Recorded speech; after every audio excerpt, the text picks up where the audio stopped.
आज की कहानी है एक गरीब आदमी की।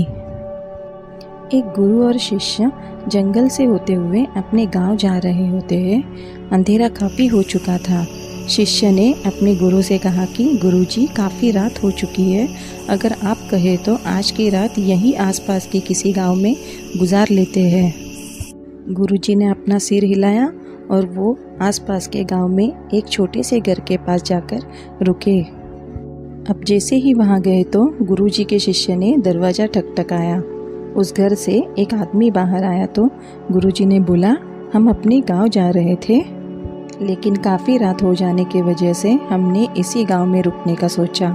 क्या हम आज रात आपके यहाँ रुक सकते हैं? वो आदमी बहुत ही गरीब था। उसने बोला, हाँ क्यों नहीं, आप दोनों अंदर आ जाइए। अब जैसे ही गुरुजी अंदर गए, उन्होंने देखा कि उस आदमी के घर में बहुत ज़्यादा गरीबी थी। गुरुजी ने उससे पूछा कि आप काम क्या करते हो?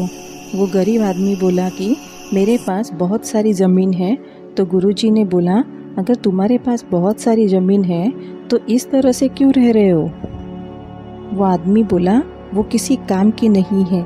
गांव वाले बोलते हैं कि ये बंजर ज़मीन है, यहाँ पर कुछ भी नहीं उगाई जा सकती है और वहाँ फसल उगाना बहुत बड़ी बेवकूफ़ी है।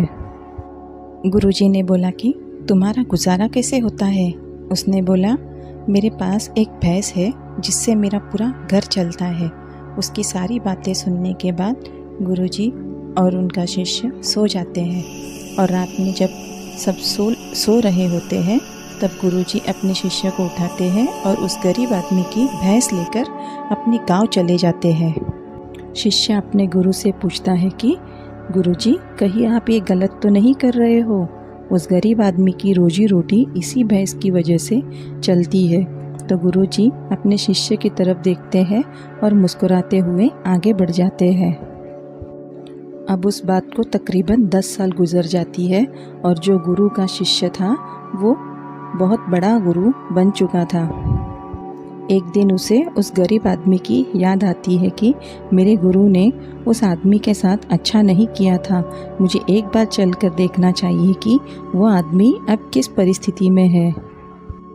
वो शिष्य उस गांव की तरफ जाता है और वहाँ जैसे ही पहुँचता है तो वो देखता है कि जहाँ पर उस गरीब आदमी का झोपड़ा था वहाँ पर एक बड़ा ही आलीशान महल बन चुका था और उस झोपड़ी के बाहर जो बंजर ज़मीन थी उस पर फल और फूलों के बगीचे थे।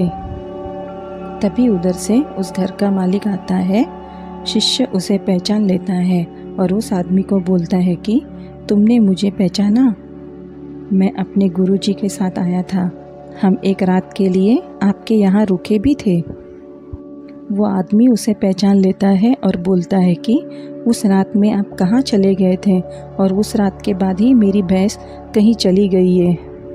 मेरे पास कोई रास्ता नहीं था तो मैंने अपने ज़मीन पर मेहनत की और फसल निकल आई और आज मैं इस गांव का सबसे बड़ा और सबसे अमीर आदमी बन चुका हूँ।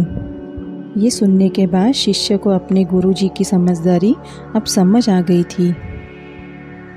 इस कहानी से हमें ये सीख मिलती है कि हमारे अंदर ऐसी बहुत सी टैलेंट छुपी हुई है, लेकिन हमें कोई ना कोई चीज़ रोक देती है।